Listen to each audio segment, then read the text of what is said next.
المجيد والفرقان الحميد في شان حبيبه إن الله وملائكته يصلون على النبي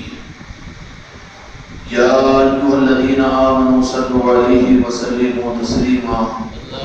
اللهم صل على محمد وعلى آل محمد بارك وسلم الصلاة والسلام عليك يا رسول الله الصلاة والسلام عليك يا حبيب الله. محترم حاضرین کرام، جن نسبتوں کے ساتھ میں ہم کو آپ کے نظاموں میں جڑنے کا موقع مل رہا ہے اور اس کے علاوہ بہت سے پروفیسر دوسرے نظام، دوسرے اجتماعات اور دوسری محفل و مجالسیں بھی ہوتی ہے جہاں نسبت کی دین کی نسبت ہو، فائدے سے خالی نہیں ہے، لیکن ایک فائدہ وہ فائدہ آدمی کو اللہ تبارک و تعالیٰ نے لالچی اور حریص بنایا اور آدمی چاہتا ہے کہ ہمیشہ اس کو وہ حقیقی اور دائمی اور بہت زیادہ فائدہ حاصل ہو جائے. اس لیے اللہ تبارک و تعالیٰ نے عقل سلیم بھی عطا فرمایا کہ آدمی اپنی عقل کو استعمال کر کے اپنے آپ کو فائدہ حاصل کرنے کی محنت میں لگاتا ہے اور جن نظاموں سے اس کو فائدہ کم نقصان زیادہ ہو وہاں پر اپنے آپ کو بچاتا ہے. اور جو آدمی محنت تو کرے لیکن فائدہ کم ہو، نقصان کا احتمال زیادہ ہو اور ان محنتوں میں رات و دن اگر مشغول ہو تو اس آدمی کو نادان اور بے وقوف کہا جائے گا. اتنی عقل تو اللہ تبارک و تعالیٰ نے ہم کو آپ کو عطا فرمائی ہے کہ دنیاوی معاملات میں ہم چاہتے ہیں کہ فائدے کے حاصل کرنے کی نیت کو محنت ہم اختیار کریں اور محنت سے پورا فائدہ حاصل کریں. محنت تو ہو لیکن فائدہ 10 گنا کی بجائے 1 گنا اگر ملے تو آدمی اس محنت کو اپنے لیے مفید نہیں سمجھتا. یہ جو نظام ہے اللہ رب العالمین کا احسان و کرم ہے کہ اس زمانے میں اللہ تعالیٰ نے خاص انعام کا معاملہ فرمایا اور آپ کو یہ اللہ کے بارگاہ کی قبولیت والے انعام کا نظام اور وہ راستہ اور وہ نسبت عطا فرمائی ہے کہ جس کی شروعات تو یہاں کے مالک میرے آقا نے اور اسی طریقے سے تسلسل کے ساتھ میں پچھلے زمانے سے لے کر آج تک اور یہیں پر ختم نہیں بلکہ قیامت تک وہ نظام جو رب کی بارگاہ سے قبولیت کی سند کو حاصل کیا ہے، کوئی اور دوسرے نظام نہیں ہے. اس لیے دوسرے نظام اپنے اپنے اعتبار سے اس کی وقتی فائدہ ہوتا ہے. جیسے مثال کے طور پر دنیا میں آدمی اگر پھل حاصل کرنا چاہے تو آپ نے دیکھا ہوگا کہ بعض باغبان اور فروٹ کے بیپاری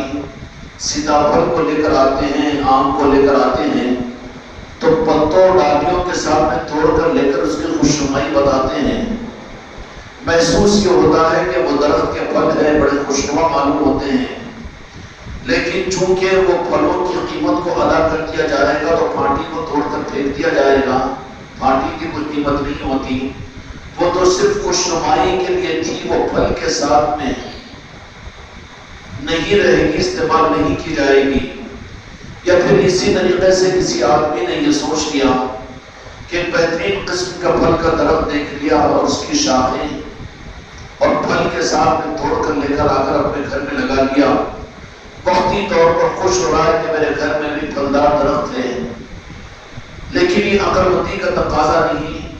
بلکہ دھوپ نکلے گی تو وہ پھلدار درخت جو نظر آ رہا تھا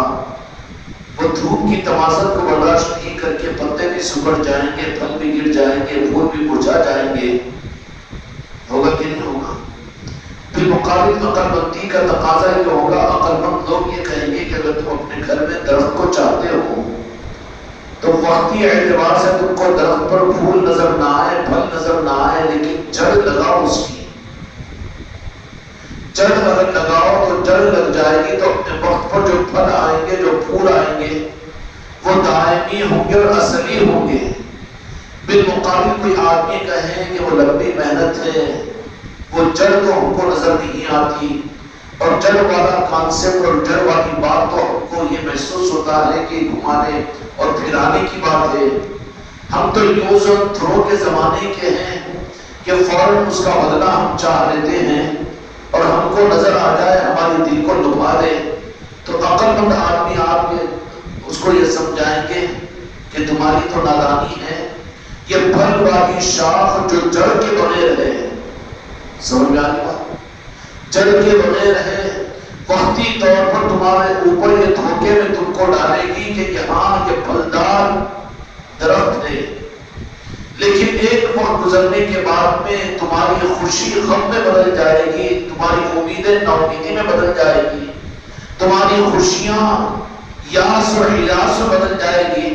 کہ دھوپ نکل گئی تو پتے مرجھا جا رہے ہیں، پھل ٹوٹ کر گر رہے ہیں اور پتے پیلے پڑ رہے ہیں۔ اس لیے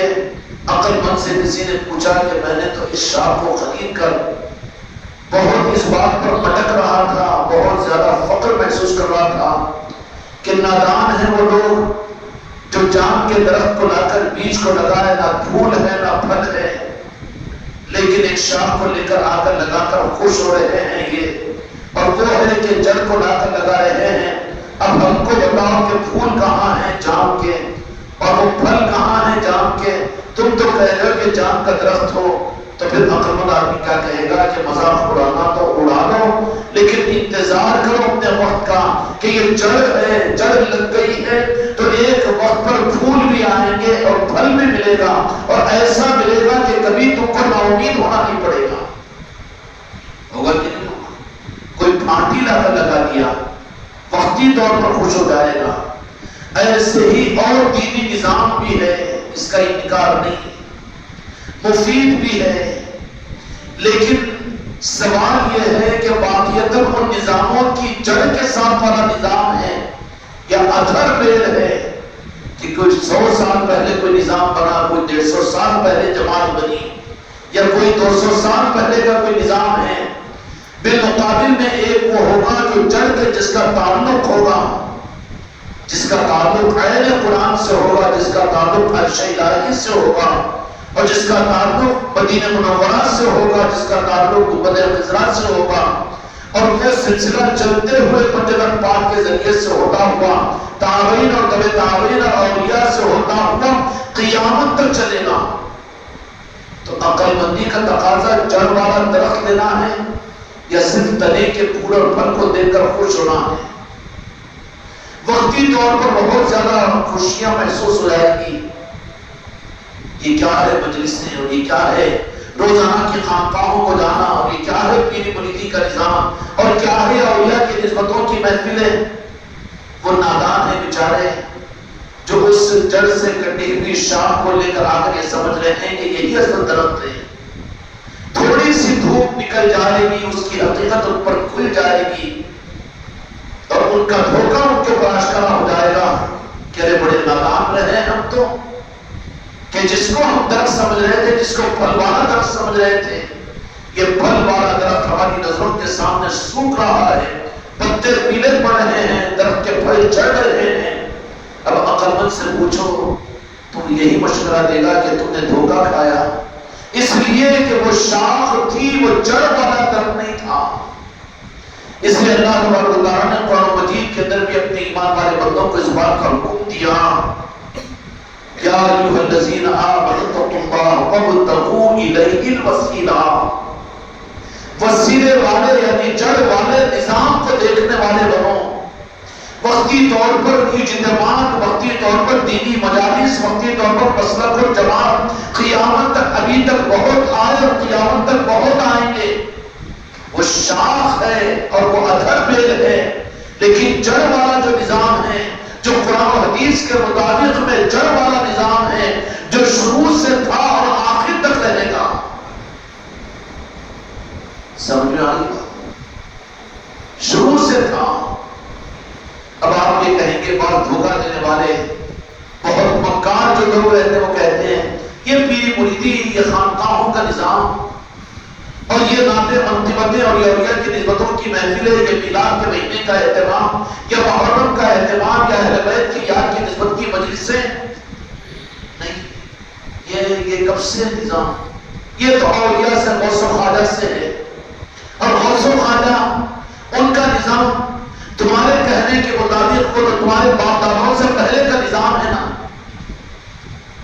کسی کے باپ دادا کی عمر تو 800 سال 900 سال کی نہیں ہے نا. یا اہل آباد کے دین کی تاریخ بھی 300 سال سے زیادہ کی نہیں ہے. لیکن اگر اس درجے کے اندر میں یہ دھوکہ دینے کی کوشش بھی کر رہے ہیں تو وہاں پر سمجھ لینا اور سمجھا لینا چاہیے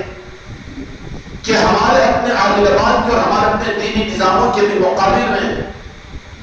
ان کی تاریخ تو اس سے پرانی ہے. اب یہ دھوکہ دینے کی کوشش کرتے ہیں کہ اسلام تو 1500 برس کا، لیکن یہ غوث و خواجہ کا نظام تو 800 900 سال کا. یہ دھوکہ دینے کی ناجائز کوشش ہے. حالانکہ طریقت کے نظام کو جہاں کے مالک میرے آقا نے اپنے دنیا سے پردہ ہونے سے پہلے اپنے آخری حج کے موقع پر واپسی کے اندر میں غدیر قوم کے موقع پر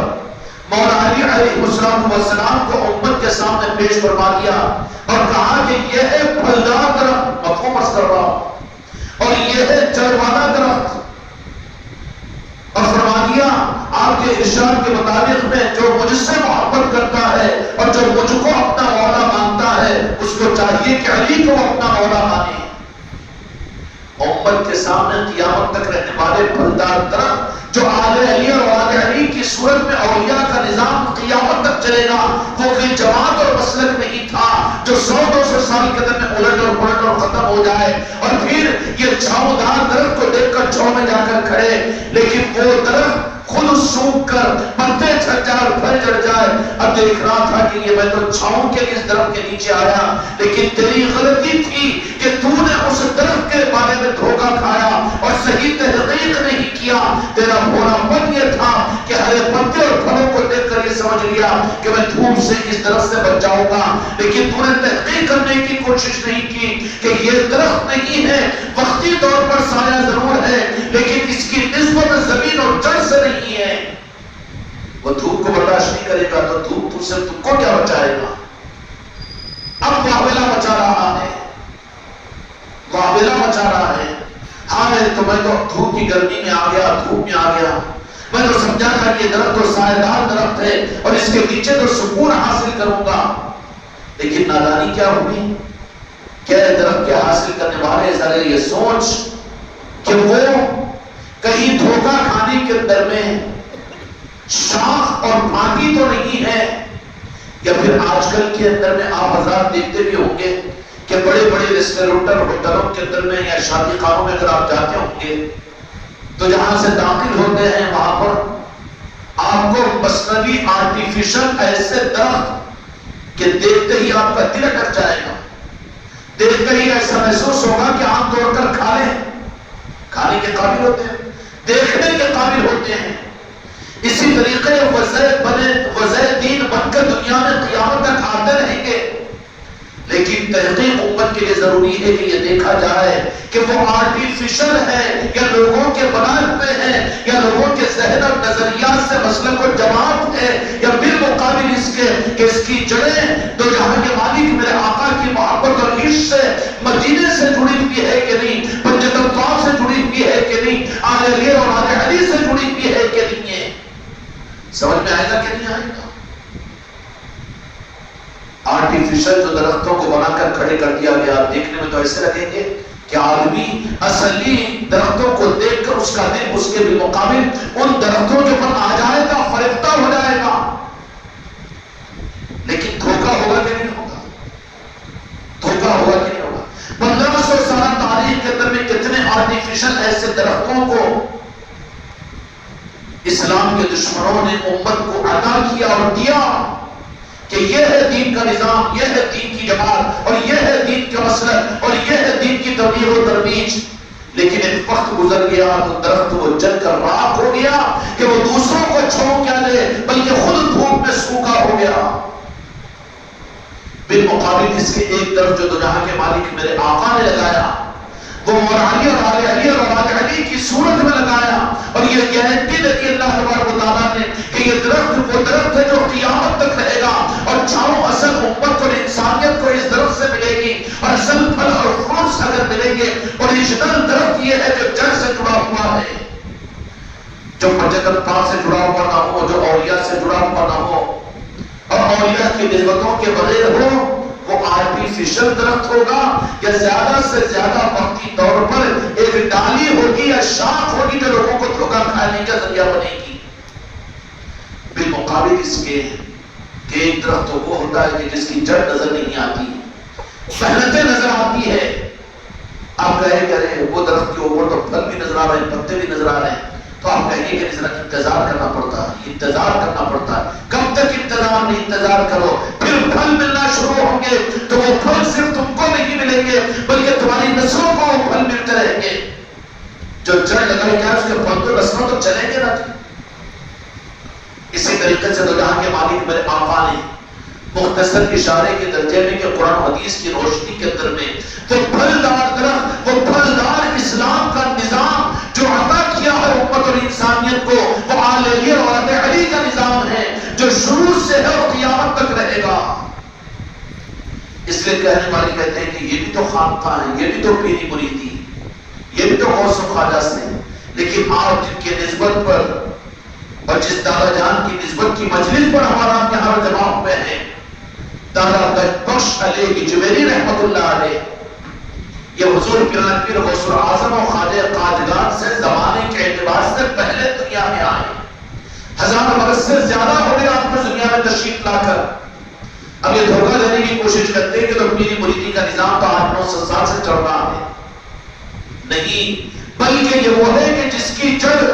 میدان کربلا سے ملی ہوئی ہے، جس کی جڑ مدینہ منورہ کے اندر میں صفہ جمزے سے ملی ہوئی ہے، اور جس کی جڑ، جس کے بانی اور جس کی نگرانی کرنے والے اس باغ کے مالی مولا کائنات مولا علی علیہ السلام کی ذات ہے. خوش قسمتی ہماری اور آپ کی، تمہاری اور میری یہ ہے کہ اللہ تعالیٰ نے بغیر ہماری کوشش اور محنتوں کے ہم کو اور آپ کو وہ جڑ والا نظام عطا فرما دیا کہ جس کی جڑیں جڑی ہوئی ہے. اور جانتے ہیں کہ جو درخت کی جڑیں زمین سے جڑی ہوئی ہے، ظاہری طور پر پتجھڑ کا موسم آئے تو پتے جھڑ جائیں گے. ارے اتنے چند لوگ اور چند سر بالمقابل وہاں پر 25 لاکھ کا مجموعہ جماعتوں کے اندر میں، اجتماع کے اندر میں ان کی تحریکیں اتنی، ان کے بیانات اتنے، ان کے مدرسے اتنے، ان کے علماء. ہاں یہ ہوتا ہے کہ پتجھڑ کا موسم آئے تو اصل درخت کے اوپر سے پتے جھڑ جاتے ہیں. اب آرٹیفیشل دیکھ کر یہ سمجھتے ہیں خوشیاں مناتے ہیں، کچھ بھی نہیں ہے. میدان کربلا کے اندر میں یزیدی پہنچے تو ہزاروں کی تعداد میں، اور وہاں پر مولا حسین علیہ السلام کے چہیتے تھے، تو 72 کی صورت میں کثرت اور قلت کے اوپر انحصار نہیں ہوتا، کوالٹی پر ہوتا ہے. سمجھ میں آ رہی؟ اسی طریقے سے وہ درخت جس کی جڑیں زمین سے جڑی ہوئی ہو، وقتی طور پر پتجھڑ کے موسم کے اندر اس کے پتے جھڑ جاتے ہیں، پھول اور پھل سے خالی اور بے پتے اور بے پھول اور پھل کے نظر آتے ہیں. لیکن اس کے بعد میں چونکہ جڑوں سے زمین سے ملی ہوئی ہوتی ہے، پھر اپنے وقت کے اوپر ہرا بھرا درخت تیار ہو جاتا ہے، پھول اور پھل اس کے اوپر آ جاتے ہیں، پھر لوگوں کو سایہ بھی وہ پہنچا دیتا ہے. یہ ہے وہ جس کی جڑیں زمین سے ملی ہوئی راہ طریقت اور راہ بلاد اور خانقاہی نظام، کہ وقتی طور پر یہ نظام لوگوں کی نظروں میں نہ آئے تو لوگ پھر دھوکہ دینے کی کوشش کریں گے. ارے بجائے اس کے وہ جماعت، بجائے ان کے وہ اجتماع، اور بجائے اس کے وہ کثرت، اور بجائے اس کے وہ دھوکہ نہیں کھانا. کیوں؟ کہ وقتی طور پر اگر اس کے اندر میں زیادہ کثرت نہ بھی معلوم ہو اور زیادہ لوگ نامعلوم بھی نہ ہو، لیکن چونکہ نسبتیں جڑوں سے ملی ہوئی ہوتی ہے، ایک وقت گزرنے کے بعد پھر وہ درخت تر و تازہ ہو جاتا ہے. اس کے اندر میں وہ صلاحیت ہوتی ہے کہ پھر سے پتے آ جائیں گے اور پھر سے شاخ آ جائیں گے اور پھر سے پھل لگ جائیں گے. اسی طریقے سے میرے دوستوں، میرے بھائی اور میرے عزیزوں، کہ کوئی عقلمند باپ ہوگا کہ اپنے بیٹوں کو اپنے گھروں میں صرف شاخ بغیر جڑ کی لا کر ان کو دلاسا تسلی دے دے کہ بیٹا یہ وہ جڑ والی محنت اور وہ درخت وہ سب بیکار باتیں، پرانے زمانے کی چیز تھی وہ. لیکن اب تو یہ زمانہ بہت آپڈیٹ ہو گیا، بڑا ایڈوانس ہو گیا، لہٰذا اب یہ شاخ جو میں نے بڑے بغیر جڑ کے لا کر لگایا ہے یہی تمہارے لیے کافی ہے. تو اولاد کو دھوکہ دے گا کوئی باپ؟ دھوکہ دے گا؟ کیوں؟ جانتا ہے کہ جڑ کے بغیر کا وہ تنہا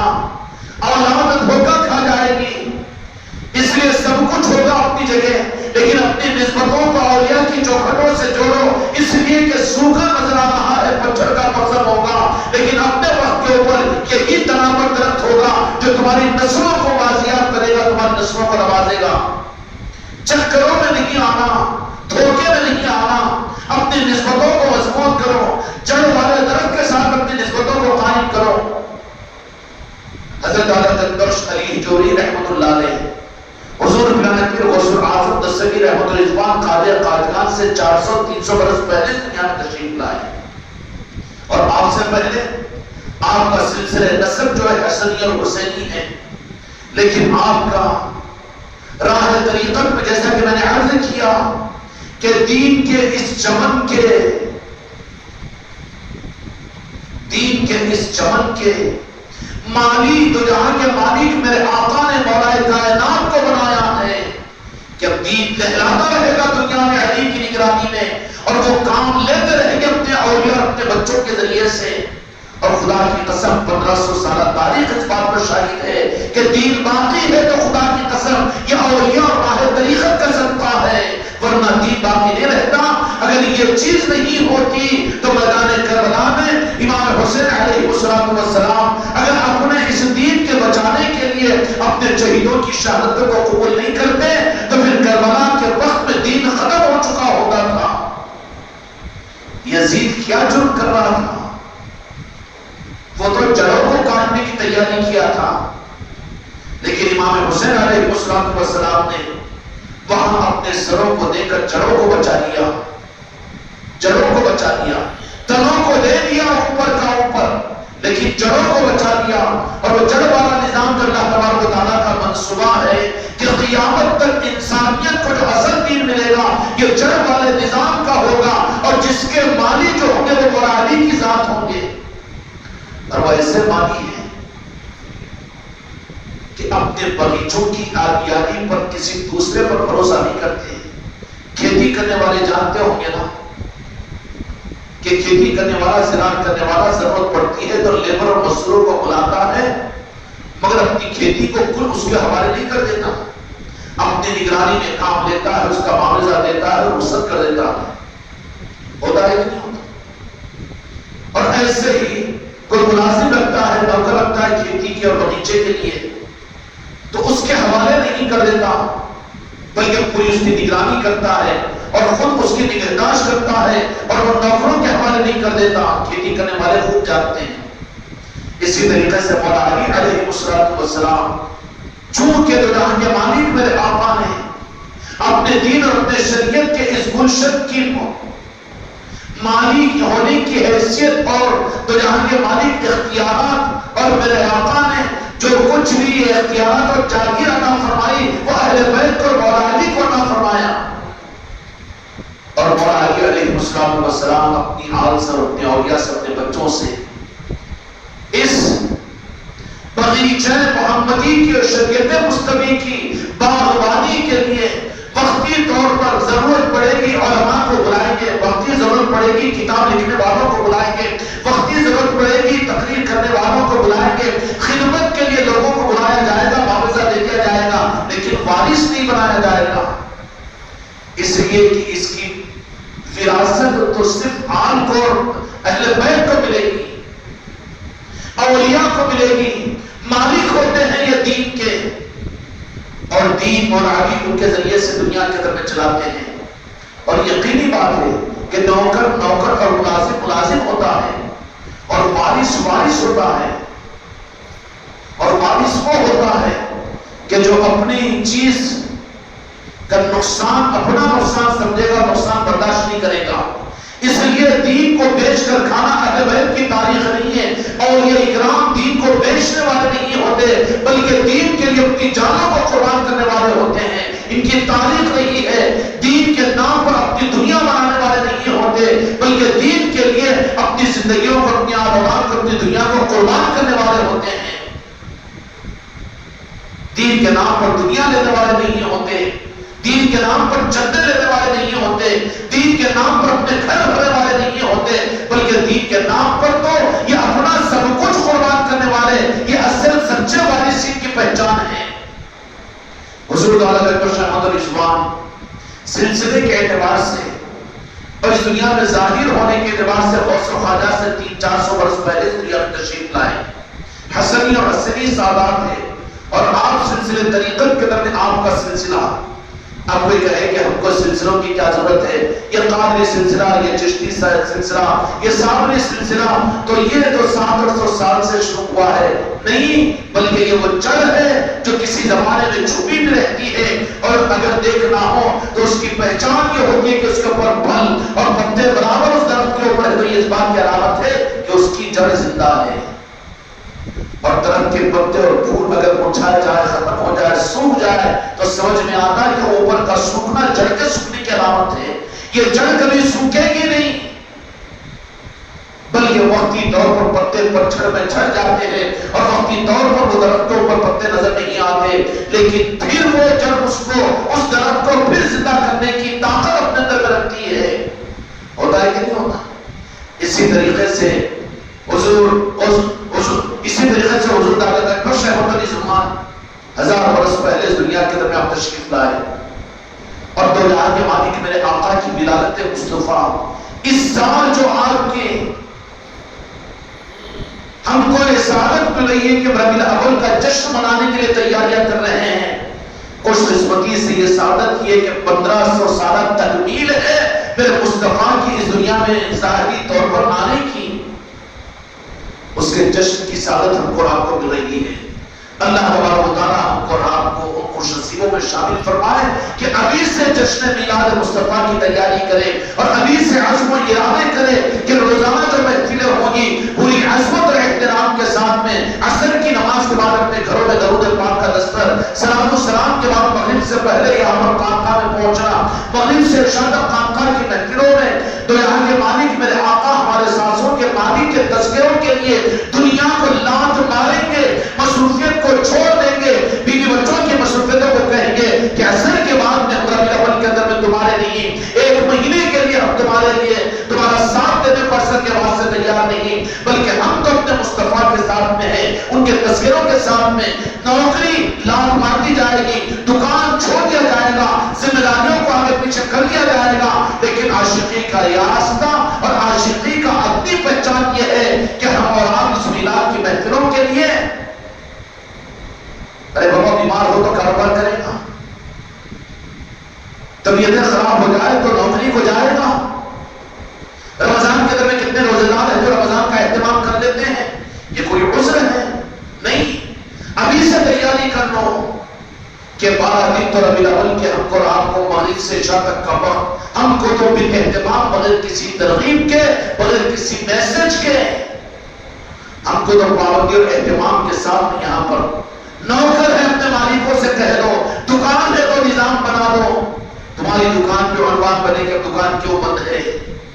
بند کرنے کی نوبت نہ آئے، ایڈجسٹمنٹ کرو، نہیں تو دکان کو بند کرو، لوگوں کو عنوان ملے گا کہ یہ عاشق رسول ہے، اس لیے اس وقت میں دکان کو بند کر کے جاتے ہیں۔ یہ پیر صاحب دکان کو بھی بند کیوں کروا دے رہے ہیں؟ نماز جمعہ کے لیے تو اللہ تعالیٰ نے دکانوں کو بند کرنے کا حکم دیا کہ جب اذان ہو جائے تو کاروبار کو چھوڑ کر آ جاؤ، ہے کہ نہیں؟ یا پھر مغرب میں جانے کا عشاء میں آؤ، کیا نہیں؟ یہ احترام نہیں ہے، نہ قدری والوں کی پہچان نہیں ہے، اپنے مزاج سے میرے آقا سے محبت کا ثبوت نہیں ہو سکتا۔ مال اور جان بھی قربان ہے اور مال بھی قربان ہے، اس لیے آنے والا ربیع الاول کا مبارک مہینہ ہے، اس مہینے کے اندر میں ان میلاد کے مجلسوں کے اہتمام کے لیے ہم خود مغرب کی نماز سے پہلے اچھے کپڑے پہن کر، عطر لگا کر، پورے جوش و جذبے، مجبوری کے لیے، معذوری کے لیے سر کو چھپا کر اور نیندی والی آنکھوں سے آ کر کہ مجبوری کے نہیں یہ شیطان ہے جو مجبور ہوتا ہے، ہم تو خوشیوں کے منانے کے لیے آئے روزانہ کے میلاد کی محفل میں، کیوں ٹھیک ہے؟ اچھا اب یہ کیوں کیا جا رہا ہے، وہ کیوں کیا جا رہا ہے، یہ اس لیے کیا جا رہا ہے اس خانقاہ محمدیہ اجمیری نصرتی کے اندر میں۔ اب بعض لوگوں کو اوپر لوگوں کو ارے میاں وہ پرانے باتیں کہاں لگایا، کئی کی خانقاہ ہیں اور وہ کئی کی مجلسیں، کئی کی میلاد کی محفلیں، اس کے بجائے یہ بیان وہ مولانا کی تقریر اور وہ خالی میلاد کا جلوس اور وہ اتنا کر دو بس کافی ہے۔ تو وہ تو وہی ہے کہ جو وقتی طور پر شاخ کو پھلوں کو دے کر دھوکہ کھا رہا ہے، وہ جڑ والی نظام کی کیا ضرورت ہے؟ ارے جڑ والی نظام کی ضرورت اس لیے ہے کہ جڑ سے تو پھر سوکھی ہوئی شاخوں میں بھی زندگی آئے گی اور پھل بھی ملیں گے اور پتے بھی ہرے ہوں گے. کہ تو شاخوں کو دیکھ کر دھوکا کھا لے اور تیری بھی اپنی رائے کو تو بدل دے. جڑ کی کیا ضرورت ہے؟ پھلوں سے مطلب اپنے کو، شاخوں سے مطلب، پتوں سے مطلب، تو نتیجہ کیا نکلے گا کہ تو بھی دھوکا کھا رہا ہے. وہ سب پرانا نظام خانقاہوں کا اور میلاد کی محفلوں کا اب اس زمانے میں کہاں چلتا. ارے تو بھی گمراہ ہو گیا، تو بھی پٹری سے اتر گیا. کیوں تجھے سمجھ میں نہیں آ رہا؟ اس لیے سمجھ میں نہیں آ رہا ہے کہ تو بھی زمین سے جڑ کو چھوڑ چکا ہے، زمین کو چھوڑ چکا ہے. ارے وہ چیزیں کہاں سے قابو میں آئے گی اور پھر مرید اتنا کہاں کریں گے؟ اور تیرے کھاتوں میں گوشت تھوڑی ہے. ہو رہا ہے کہ نہیں ہو رہا سارا نظام؟ جو سعادت مند ہے، جن کو میرے آقا کی واردات کی قبولیت مل رہی ہے، جن پر پنجت پاک کی نگاہ کرم ہے، جن کو غوث خواجہ نے ہمت حوصلے عطا فرما ہے، وہ کبھی پیچھے نہیں ہٹتے نا. پیچھے ہٹنے والوں کے لیے تو یہ ہے. اب پیچھے ہٹنے والا کو کہے گا کہ وہ کیا ضروری ہوتا کہ پڑھنا 12 دن تک مستقل روزانہ عشاء سے مغرب تک اور پھر مستورات کے ساتھ میں روزانہ عید منانا اور پھر وہ اتنا اہتمام کرنا، پھر میلاد کی محفل اپنے گھروں میں کرنا. اب یہ بھی شیر کا بچہ بکریوں میں رہ کر انہیں بھی میاں بولنا شروع کر دیا، میاں بولنا شروع کر دیا. شیر کا بچہ تھا نا تو غوث و خواجہ والا تھا، تو پیری مریدی کو ماننے والا تھا. یہ بکریوں کی طرح سے کیوں میاں کہہ رہا ہے؟ تو یہ کہیں کو کیا ضروری ہے، وہ اتنا پابندی کیا ضروری ہے؟ یہ چشتیہ رحمان ایسے کہیں کو، ایتھلیس کی پابندی کہیں کو، اور پھر وہ میلاد کی محفلوں میں روزانہ. ارے غریب ہے، مسکین ہے، اس غریب اور مسکین کو ذرا یہ بھی تو پوچھو کہ کہیں پر دعوت آئی تو غریب اور مسکین اپنی کمائی کو چھوڑ کر دعوت میں جاتا کہ نہیں جاتا؟ بیمار ہو گیا تو علاج کے لیے اپنے کاروبار کو چھوڑتا کہ نہیں چھوڑتا؟ اب تو کہہ رہا ہے ہمدردی کے اندر میں یہ سب پابندیاں کیوں؟ تھا شیر لیکن بن گیا بکریوں کی طرح سے. اس کے بجائے وہ روزانہ کی کیا ضروری ہے؟ غریب بیچارے محنت مزدوری کرنے والے وہ کرنے. اچھا تو پھر نکال کے دینا تو بھی تو تجھے اللہ تعالیٰ کیا تو اگر ہمدردی ہے تو میرے مریدوں کو لیں گے تھوڑی، جو میرے سچے مریدوں کو تو دینے والے لینے والے نہیں ہیں. لیکن یہ جو کہتے ہیں اپنے آپ کو اولیاء کے ماننے والے اور اپنے آپ کو کہتے ہیں کہ ہم بھی بزرگوں کے ماننے والے، ہم بھی میلاد کو ماننے والے ہیں، لیکن یہ شیر کا بچہ بھی تو میاں بکری جیسا کر رہا ہے. اتنا نہیں کرانا کہ اتنی پابندی کیوں کروانا؟ ارے تھا شیر مگر بکریوں میں رہ کر بکری کے سب میاں کر رہا ہے. اگر تجھے بھی اپنی حقیقت اور اپنی ذات کو پہچاننا ہے تو آج خانقاہ محمد اجمیری نصرتی کے نظام میں جوڑ، تو یہاں معلوم ہوگا کہ شیر کون ہوتا ہے. تجھے نظر آئے گا شیر کے چہرے کہ اس ماحول کے خلاف میں اپنے آپ کو ان نظاموں کے ساتھ میں اپنی غربت اور افراسی کے باوجود بھی جو نظاموں کو لے کر خوشیوں کے ساتھ میں چل رہے ہیں، میرے شیر کے بچوں کو تو بکری کا بچہ تو بن گیا ہے، تو میرے بچوں کو بگاڑ مت. حضور پیران پیر غوث اعظم دستگیر رحمت الرضوان کا سلسلہ جس سے خانقاہی نظام اور طریقت کے نظام کو پوری دنیا میں قیامت تک کے لیے عروج اور پہچان عطا کر دی گئی. لیکن یہ سلسلوں کا نظام تو رہا. حضور دادا بخش محمد رضوان جن کی نسبت کی محفل ہے، یہ غزنی کے اندر میں افغانستان کا ایک علاقہ ہے، ایران کے قریب کا علاقہ. وہاں پر آپ پیدا ہوئے. آپ کے والدین بھی حسنی اور حسینی ہیں، بڑے سعادات ہیں اور مشائقین میں ہیں اور آل علی اور آل علی کے سپاہی ہیں. کہ شہزادے بھی جو تولد ہوئے اور تفصیلات میں جانے کا موقع نہیں، لیکن بچپن سے وہ تعلیمات ملی اور کم عمری ہی کے زمانے کے اندر میں آپ نے ان ساری منزلوں کو طے کیا اور آپ بھی ایک پیر کامل کے ہاتھ پر دست مبارک پر بیعت ہوئے. اور بیعت ہونے کے بعد پھر پیر کی منشا کے اوپر اپنے علاقے اپنے شہر کو چھوڑ کر، غزنی کو چھوڑ کر سیاحت اختیار کی اور یہ اکرام کے آستانوں پر بزرگان دین کی خانقاہوں میں اور اولیاء اور پیران کامل سے ملاقات کے لیے آپ نے سفر اختیار کیا. غزنی سے نکل کر ایران اور بغداد اور شام، مدینہ منورہ، مکہ معظمہ. بڑے پیٹ میں درد ہوتا ہے نا یہ مکروہ بچے کو. ارے منشیات دینی اجتماع میں بھی جا رہے، پھر یہ بھی کر رہے، پھر وہ بھی کر رہے، یہ بھی. ارے تیرے کیوں مروڑا ہو رہا ہے؟ ہاضمہ تیرا خراب ہو گیا ہے. تجھے کس نے زبردستی کی؟ کرنے والوں کو جن کا ہاضمہ بڑا ہے ان کو کرنے میں ان کی صحت بڑھ رہی ہے. تجھے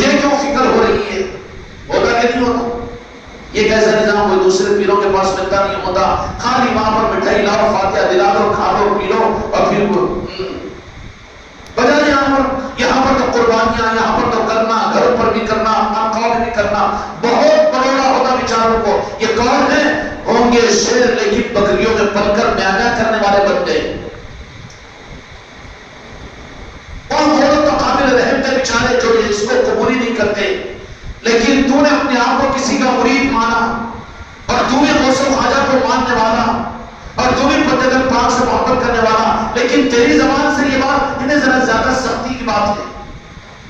اور یہ کہے گا چشتیہ عمر، یہ کہے گا نظام، اتنی پابندی اتنی کیا ضروری ہے؟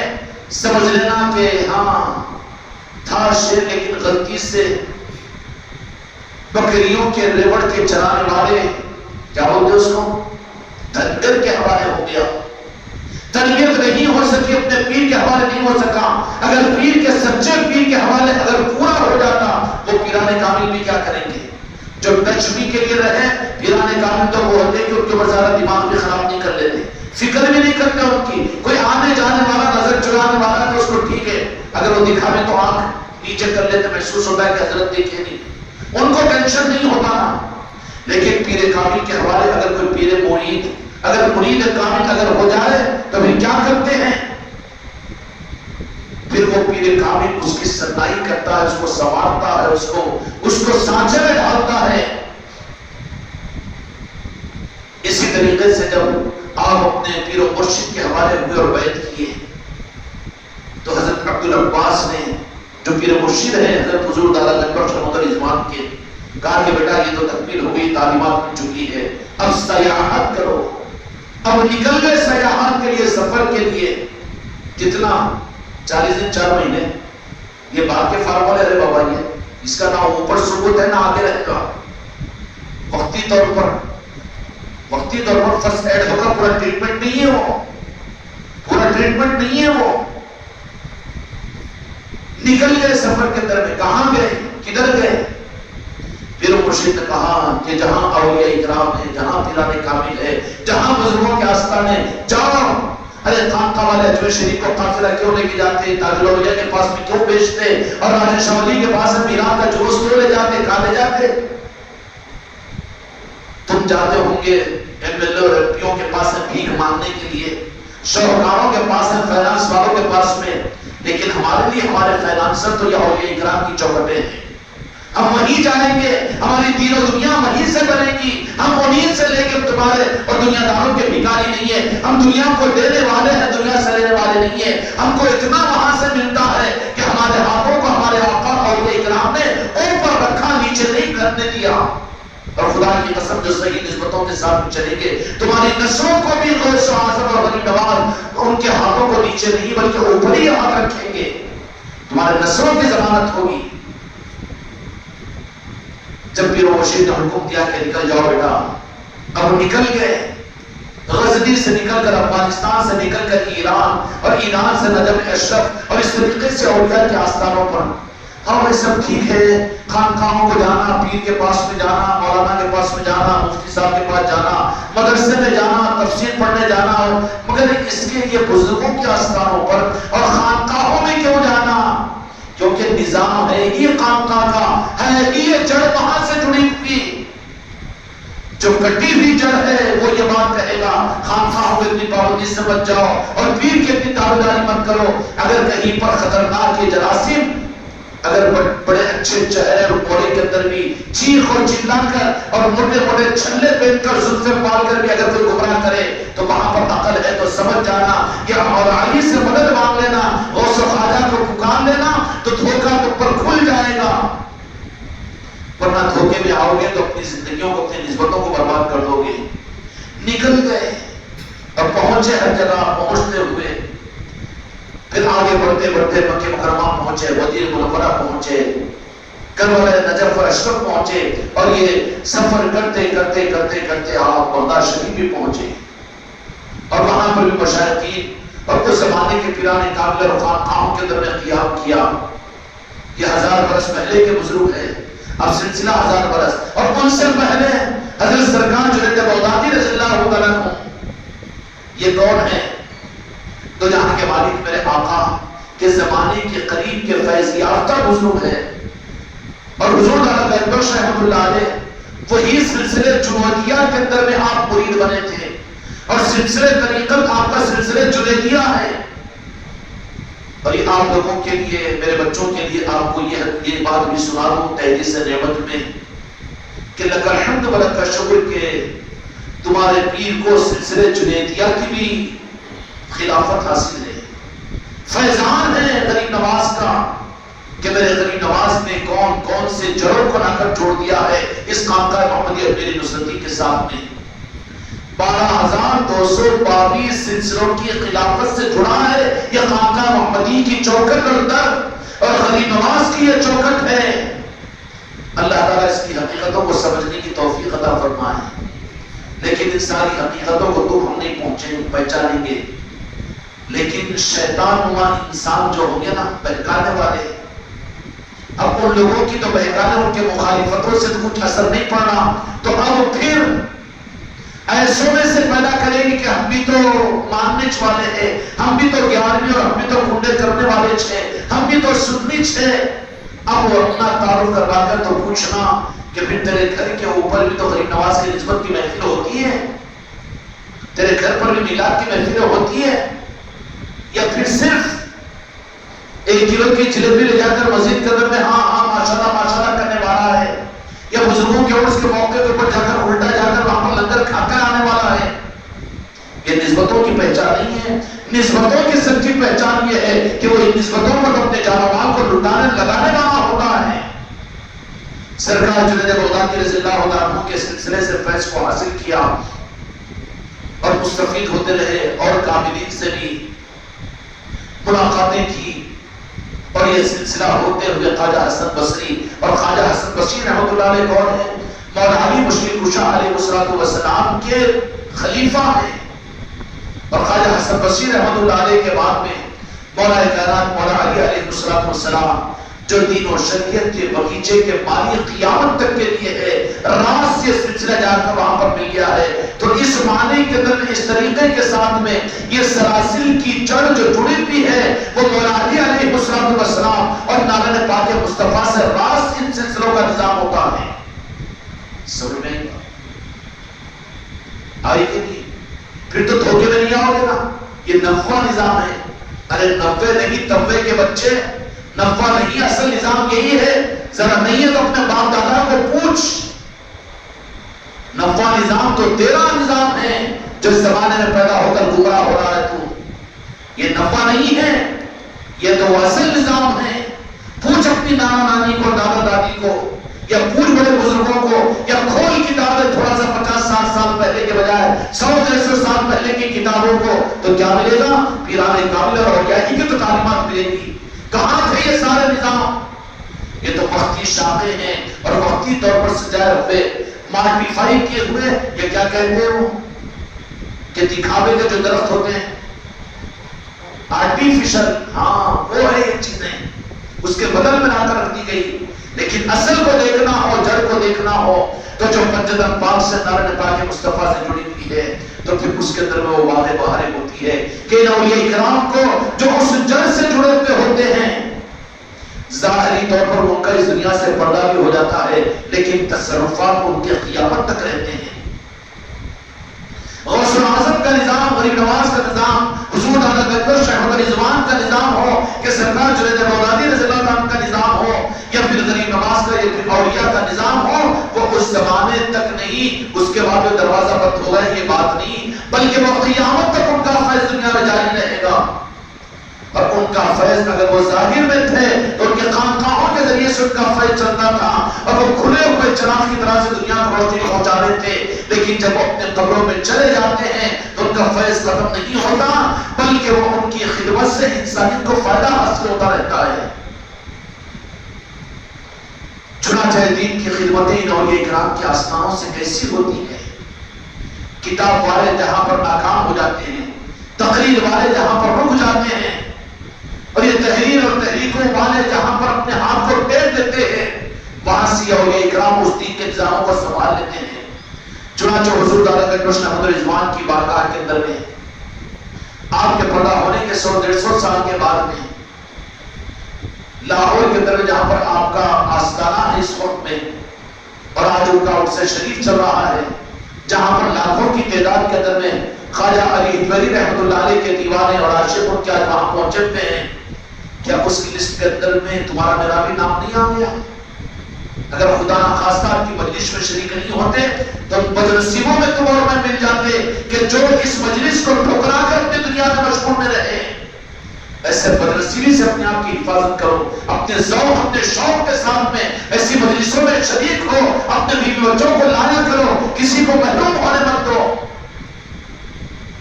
حضور دادا گنجبخش علی حجویری رحمۃ اللہ علیہ کی محبت میں آنے والوں کی لسٹ جب خدا کے سامنے پیش کی جائے گی تو صرف لاہور میں آنے والوں کی نہیں بلکہ خانقاہ محمدی اجمیری نصرتی میں جو لوگ آئے ہیں علی حجویری کی محبت میں آئے کہ نہیں آئے؟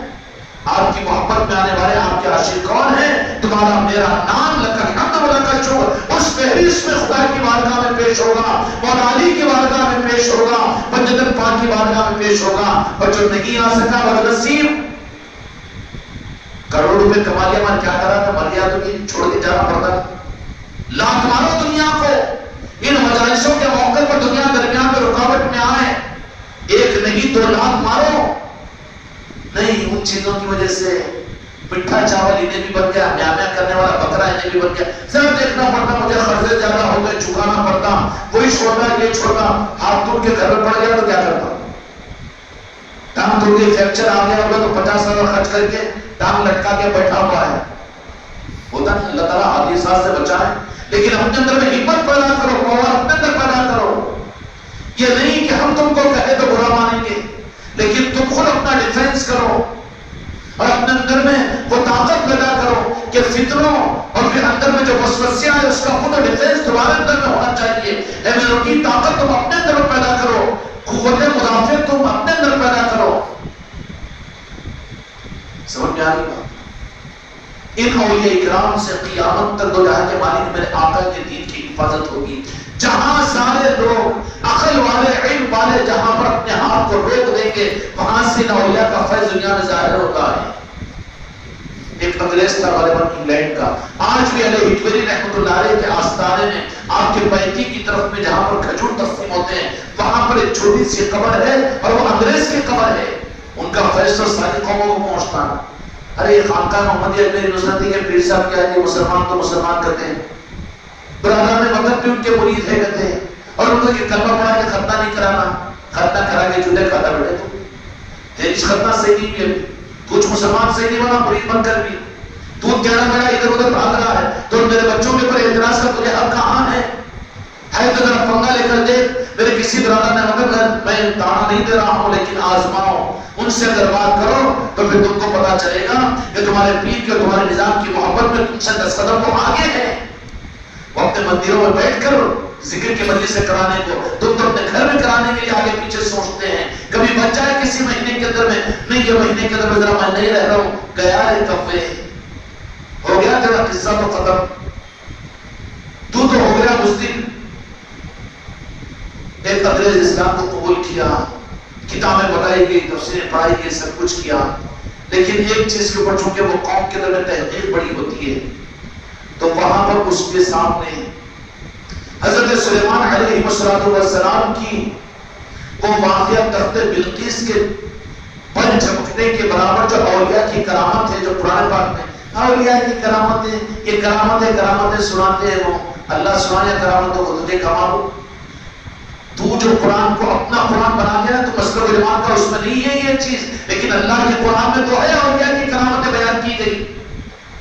ہے کہ نہیں؟ سلیمان علیہ السلام کے اس تخت کو تخت بلقیس کو لے کر آنے میں ایک ولی نے کھڑے ہو کر کہا آصف برقیہ نے کہ پل چمکنے کے برابر کی دیر میں لے کر آ لیتا ہوں، چنانچہ لے کر آ لیا تو انگریز وہاں پر رک گیا، چھوٹے آخر 90 کہاں رہتے ہیں اور ہر چیز کے اوپر جی ہو پھر بعد میں نکلتے ہو ویسے نہیں رہتے، ڈھیلے نہ رہ کے وہ قومیں ہوتی ہیں بہت مضبوط ہوتی ہیں۔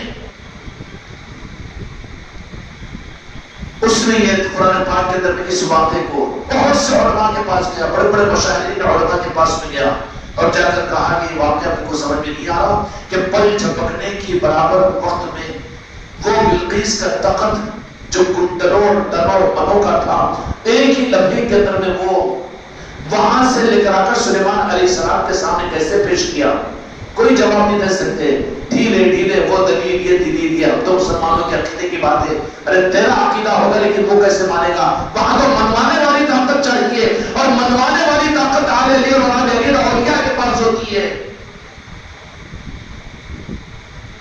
تو مسلمانوں کو مسلمان نہیں بنا سکا، اپنے بچے کو مسلمان نہیں بنا سکا، اس کو نماز نہیں پڑھا سکا. لیکن یہ تو دیکھنے کے برادر نے وطن غیر مسلم ہے، پیشانی پر مٹو بھی لگا کے لیکن آ کر تابعداری کر رہے ہیں، نماز کی صفوں میں رہتے ہیں، وہ خانقاہ نظام کو لے کر چل رہے ہیں.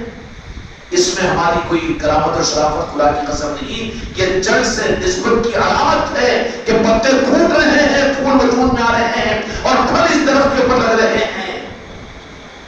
اس لیے پھلوں کو دیکھ کر کم از کم خوش ہو. پتھر مارنے والے مت بنو، ورنہ پتھر مارو تو وہی پتھر تمہاری پیشانی کو زخمی کرے گا، تمہاری اولادوں کو محروم کر دے گا، تمہاری نسلوں کو محروم کر دے گا، اور تم بدنصیبوں کے در میں شامل کر دیے جاؤ گے جو اس عظیم نظام کی مخالفت کرنے والوں میں ان لوگوں کے در میں شمار کر دیے جاؤ گے. اللہ تعالیٰ تمہاری میری حفاظت فرمائے. کوئی دلیل نہیں. اس نے سفر کیا، قرآن پاک کے اس واقعے کو تحقیق کرنے کے لیے سب کے پاس میں گیا، لیکن کوئی جواب نہیں دے سکے. آخر یہ قبروں پہ مزاروں پہ کیوں جاتے ہیں؟ جو تمہاری کتابوں میں نہیں ملتا ان مزاروں پر وہ چیز ملتی ہے. جو حقیقتیں تمہارے پاس میں نہیں ملتی تمہاری مسلک و جماعتوں میں، خدا کی قسم ان بزرگوں کے آستانوں اور ان کی مزاروں میں وہ فیض مل جاتا ہے. سفر کرتے ہوئے اس واقعے کے بارے میں لاہور آیا ہو، وہاں پر بھی بڑے بڑے علماء سے، لیکن کوئی جواب نہیں دے سکے کہ تخت بلقیس کو کیسے اس آدمی نے لا کر ایک پل جھپکنے کے برابر کی دیر میں کیسے لا کر پیش کر دیا. اور تم قرآن پاک کے اس واقعے پر عقیدہ اور ایمان رکھتے ہو، لیکن میں تو ایمان لایا ہوں لیکن یہ بات سمجھ میں نہیں آ رہی. اب کوئی دلیل سے سمجھانے کے تیار قابل نہیں ہوئے. ہے کیا ان کے پاس میں بیچارے سمجھائیں گے؟ اس لیے کہ بغیچے کی مالی تو بنایا گیا مولا علی اور ان کی آل کو، وہی تو دین کے بغیچے کو بچائیں گے. چنانچہ وہ جا رہا تھا لاہور میں حضور دارالمکبر شاہ احمد رضوان کی مزار شریف کے باہر، تو جاتے جاتے جھانکا تو دیکھا اپنے دوست کے ساتھ میں، دوست بھی تھا ساتھ میں، وہاں پر لوگ آ رہے ہیں اور جا رہے ہیں، قدم بوسی بھی کر رہے ہیں. ارے قدم بوسی کرنے تو انہوں نے پاگل بہت اس کو الرجک ہوتا ہے. اگر کسی کیس میں پھر گیا، اگر اس کو اکیلا بلا لیا تو وہاں پر کرتا کہ نہیں کرتا، جانا صاحب معاف کر دو، معاف کر دو، معاف کر دو، جان چک میرے پیروں کو پر گر تو میں تجھے معاف کر دوں. گرتا کہ وہ چھپتا، چاہے بیچارہ گرتا بھی شرک و بدعت کرنے والا ہو، لیکن وہ جھکے گا نا، وہاں شرکیات نہیں آئے گا. اس کو کہیں پر کام بننے کا مسئلہ ہے نا، بیوی بیمار ہو گیا، بالکل ڈاکٹر صاحب کچھ بھی کرو آپ لیکن میری بیگم کو بچا دو. جھک رہا شرک نہیں ہوتا، یہ بچانے والا ہونے کیوں نہیں؟ تو کافر کے سامنے جھکنا شرک نہیں، اور یہاں پر اولیاء اللہ کی چوکھٹ پر جھکنے کا شرک کا درس دے رہا ہے بدنصیب. یہی تو شیطانیت کی علامت اور پہچان ہے کہ تم شیطانیت والے راستے پر ہو. پھر وہ ہے کہ عثمان ہے کہ ذرا غور سے سننا نہ ہو، نیند تو نہیں آئی. تو جیسے ہی اس انگریز نے دیکھا، چھاپ کر دیکھا ذرا آستانی کے اندر، ان لوگوں بھی چھا چھا کے دیکھ رہے ہیں خانقاہ میں کتنے لوگ آ رہے اور سراج نے اولیاء کورس میں کون کون آ رہے، کیا کیا آ رہے. ارے بابا تم کو ڈر کیوں ہے؟ چور تھوڑی ہے تم. جہاں بنداس وہ تمہارے بھی ہے، سارے انسانوں کے ہے. وہ کسی انسان کو آنے سے نہیں روکتے تو تم کو کیوں روکیں گے؟ چھپ کر کیوں جاتے ہو وہاں پر چوروں منافقوں کی طرح سے؟ بنداس جاؤ اجمیر کو اور جاؤ علی شاہ ولی کے پاس میں، جاؤ اولیاء کے پاس میں، کوئی روکے گا تم کو؟ وہاں مسلک و جماعت کا بورڈ کہیں بھی نہیں لگا ہوا رہتا کہ یہاں پر وہابیہ نہیں آنا، یہاں دیوبندیہ نہیں آنا. کسی اولیاء کی چوکھٹ پر لگ کے رہتا کیا نہیں؟ یہ تو ان کی چکر ہے مسلک و جماعت والوں کی. انہیں نہیں آنا تو تو کون ہے؟ یہ تو ان کی دکانداریاں ہیں جو نہیں آنے دیتے. وہاں پر تو برادران وطن بھی آ جائے اور بیچارہ جو یہ روانہ بھی جاتا ہے تو جاتا ہے جناب انشاءاللہ، کسی کو روکتے کہ وہ. بلکہ خواجہ جی تو مسٹر مودی کی بھی تو چادر کو اپنی بارگاہ میں قبول کرتے کہ نہیں، وہ کسی کو روکتے نہیں. روکنے والا خود رکا ہوا ہے، اس کو حقیقت نہیں ملی. اگر حقیقت مل جائے گی نا، بلائیں گے نہیں مگر آمن نہیں، مگر آنے والے کو روکیں گے بھی نہیں. اور جو ہونے نہیں آنا، یہ روکنے والا ہے، اس کا مطلب یہ کہ رکا ہوا ہے، وہ رکا ہوا نہیں ہے تو اس کے در تو کھلے ہوئے ہوں گے، اور یہاں کے در کھلے ہوئے ہوتے ہیں کہ کوئی ہو جائے لیکن خود آئے تو اس کو اپنے گلے سے لگاتے ہیں۔ حضور دادا گربش احمد رضوان کے اس آستانے میں جو بنا ہوا تھا جھاکا اندر، تو جھانکتے ہی اپنی طرف میں کشش تھی، نورانی تو روحانیت تھی۔ اب اپنے دوست کو وائے کم ٹو یا کچھ تو زیادہ تیسری بات ہو رہی ہے، چلو چلو چلو، اب دونوں تینوں مل کر نائٹ پیٹوں میں تھی، بڑے چٹیوں پر تھی، چلو جانا تھا چاہیے، جانا چاہیے، بالکل چلے گئے۔ اب میاں بھی وہاں پر، دادا جان بھی، دادا صاحب بھی مڑ میں تھے، کبھی کبھی ظاہر کرتے تھے اپنے جنموں کو، ہمیشہ کرامتوں کو بیچنے والے نہیں ہوتے اولیاء کہ کرامت ہی کرامت تیری کرامت تو جہاں کے مالک کا نام ہے، تیرے پاس سب سے بڑی کرامت ہے۔ غوث و خواجہ نے اپنے نام کے لینے کی توفیق، اس سے بڑی کرامت تجھے کیا چاہتی ہے اور کیا ہونا جی کرامت؟ میں بھی پوچھتا کہ کیا ہوا، کہاں تک پہنچایا تمہارا پیر، کیوں کہ بغیر پڑھو کے اڑانا کی ہوا میں؟ کیا ہونا تیرے کو؟ تعویذ لکھنا سکھانا، لوگوں کے گلے دبا کر مال لٹانا سکھانا مریدوں کو نہیں؟ کیا ہوتا ہے کہ وہ اولیاء کی محبت ان کے اپنے مریدوں کے دلوں میں عطا کرتے ہیں، اور وہ چیز ملنے کی نہیں ملتی۔ اس لیے اگر کوئی ظالم کہے بھی تو سمجھنے کا کہ بکریوں کے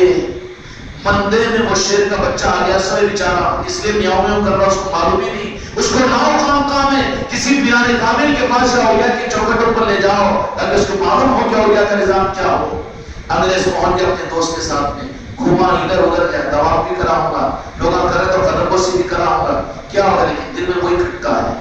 تو دیکھا کہ کونے میں بزرگ بیٹھے ہوئے ہیں، لمبی داڑھی ہے، ماشاءاللہ حسین و جمیل چہرہ ہے، دکھتے بھی اور اندر بھی رہتے، باہر بھی آتے۔ ان کے لیے میرے سرکار تاج الاولیاء کے بارے میں ڈال دیے تھے جیل خانے کے اندر، جیل خانے میں ڈالے کیا تھے، کون طاقت ہے جو ان کو ڈالے، بلکہ خود گئے تھے نا وہ سرکارے بیٹے باہر، کیوں کہ کہیں پر کچھ حق کا پتہ ملا تو لوگوں کا کانسیپٹ کیا ہوتا، تعویذ دیکھتے کی کام بنا دے گی دنیا، ارے دنیا کا بھکاری بن کر ان کے پاس میں، ان کی دھن ایک اور تیری دھن ایک رہتی، اس لیے اگر بیزار ہو جاتے تو نکو جی بابا اب ہم تو تھوڑا سا ریسٹ کریں گے، ریسٹ کیا کرتے، چلے گئے سہار اٹھائے گے، کہاں چلے گئے، کیا ارادہ ہے پھر آپ کا؟ او جی جانے ذرا نہیں بولنا، نہیں بولتے، سرکاری حفاظت کرو، سرکار پھر اگر بولنا پھر کل صبح خالی پولیس کی گاڑی کا ہارنا تو سلام نہیں پڑے گا، ابھی ماں خط کر رکھتی بڑی جانے کرتے، دل گردے والوں کی بات ہوتی ہے وہ، اب یہاں سر عافیت مانگو، رحم اور کرم مانگو، خالی مخر میں باتوں میں کرتی ہے تو اگر کل ٹھیک ہے دیکھیں گے ذرا بڑھو، کل صبح چاہ گئے تو پولیس پولیس سے بول کے دم نکل جائیں گے، ہاں نہیں نا ضرور نہیں ہے۔ تو ہوا کہ وہ کونے میں بیٹھے ہوئے ہیں، دیکھ رہے ہیں غور سے، ابھی نہیں ادھر ادھر، تو بڑا نورانی چہرہ ہے، کیا ہے کہ گیا، اب ان لوگوں کو بیچاروں کو شک ہوتا، وہ اولیاء وہاں پر رہتے، اچھا انہوں تو وہاں رہنے کے نعوذ باللہ اتنے بد عقیدے بے عقیدہ بن گئے، خدا ان لعنتوں سے تمہاری میری نسلوں کی حفاظت فرمائے، مگر بھیجو ادھر ادھر اپنی اولادوں کو برباد کرنے کے لیے، ورنہ کیا ہوگا کہ ان کے عقیدوں کو برباد کر دیں گے، ٹارگٹ میں رہیں گے۔ شیطان تو اپنا گھر بناتا ہے وہاں پر،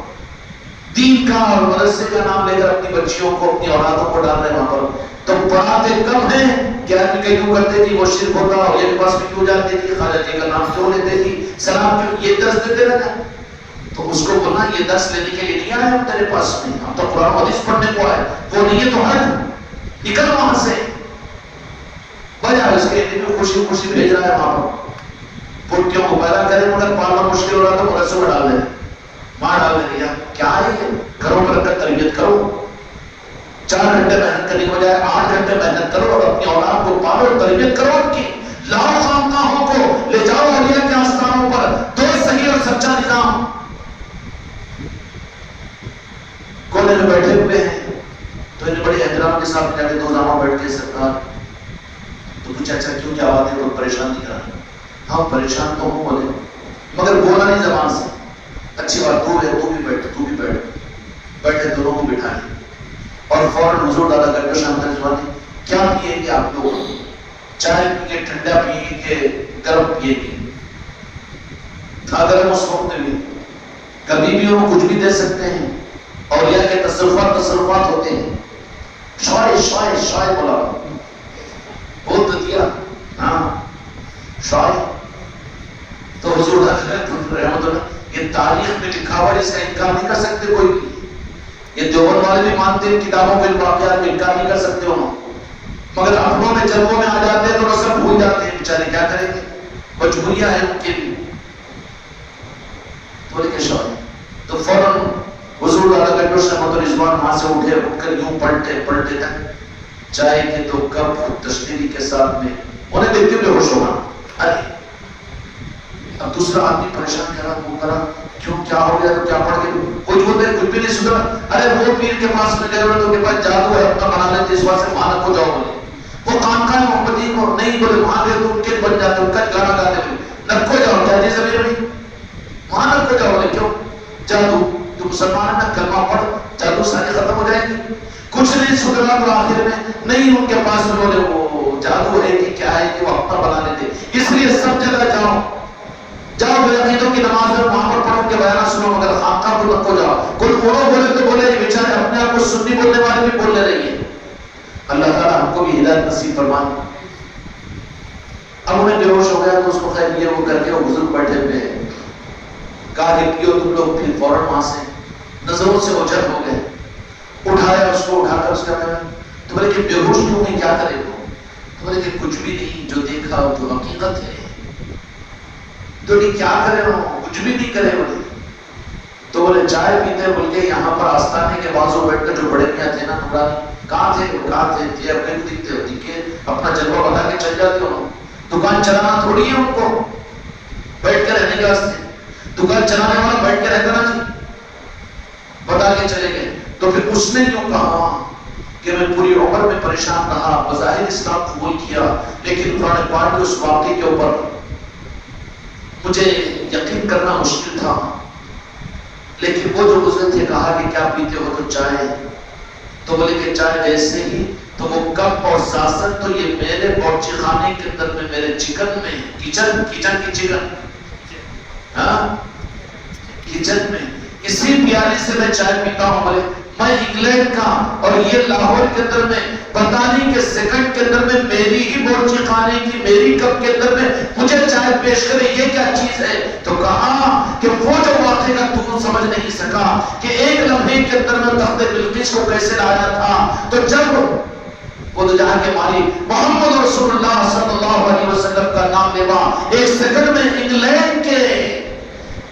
تیرے کچن کے اندر کی پیالی کو یہاں پر لا کر دے سکتا ہو تو اس قرآن کی بات کیا ہے، اور یہاں کے مالک میرے آقا کا تصرف کیا ہے، تو کہا کہ اب کہیں بھی نہیں جاتا ہوں، ناڑ وہی کھدی ہوں کہیں بھی نہیں جاتا ہوں، یہی چلتا ہوں، چپک جاتے رہے بیٹا کوئی بات نہیں، انگریز رہتے انہیں مندر کا میں رہتے انہیں وہ پھر ارے ان کو کہیں کو رکھ لے رہے اپنے کو چیک نہ بیٹھے، تم تو فتنہ پیدا کرتے رہے کہ بہت رہے لیکن ہمارا کامش نہیں بنا، ان کے بعد آتے پہ میں چاہتا ہوں کام پہ ہی آتا ہوں، خدا ہے خدا سمجھ کر وہ نہیں بناتا ہے، خدا تک پہنچنے کے لیے بناتا ہوں، تو اس کے امتحان میں یہ چھوٹی جو کچا رہتا نا آخر میں کام نہیں بنا، کام بنانے کے واسطے آتا تو کام بنتا اس کا، کیونکہ اللہ والے جو ہوتے ہیں وہ رب بننے کی کبھی کوشش نہیں کرتے، ہاں رب کو راضی کرنے کا راستہ بتاتے ہیں،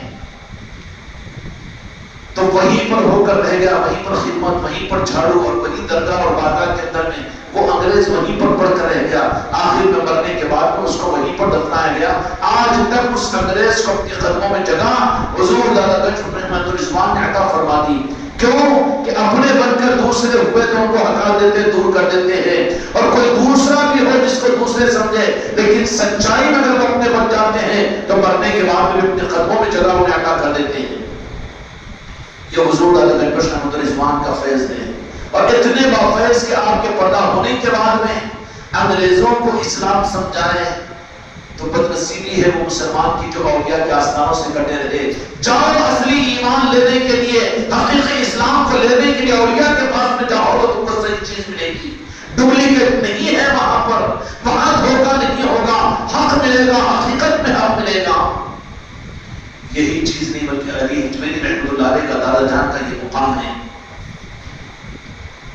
کہ حضور پیران پیر غوث اعظم دستگیر رحمۃ اللہ نے کہا آپ کے مراتب اور مقامات کو بیان فرمایا. یہی بات نہیں بلکہ جب سلطان مہین ہمارے آقا جی حضرت خواجہ قادری خواجہ معین الدین چشتی اجمیری رحمۃ اللہ کو مدینہ منورہ سے حکم ملا کہ ہندوستان کی بادشاہت ہم نے تم کو ادا کر دی ہے، چاہیے اب ہندوستان کو تشریف لے جائیے اپنے پیر و مرشد. ہاں پیر و مرشد کے بغیر خانہ خالی ہے بابا. جس کا پیر نہیں اس کا پیر شیطان رہتا ہے. ڈوری اس کے ہاتھ میں رہتی، کبھی ادھر کبھی ادھر بھٹکتی آتما ہے، وہ کدھر کدھر بھی بھاگتے رہتا ہے، بھاگتے رہتا ہے. اس لیے اللہ تعالیٰ سے دعا مانگ کر کسی نہ کسی اللہ تعالیٰ سے مانگ کر کسی کامل پیر کا دامن تھامو. سب کو ایک پیر سے نہیں ملے گا فیض، اس کی قسمت میں اللہ جا چاہیں گے اس کو اس پیر تک پہنچائیں گے.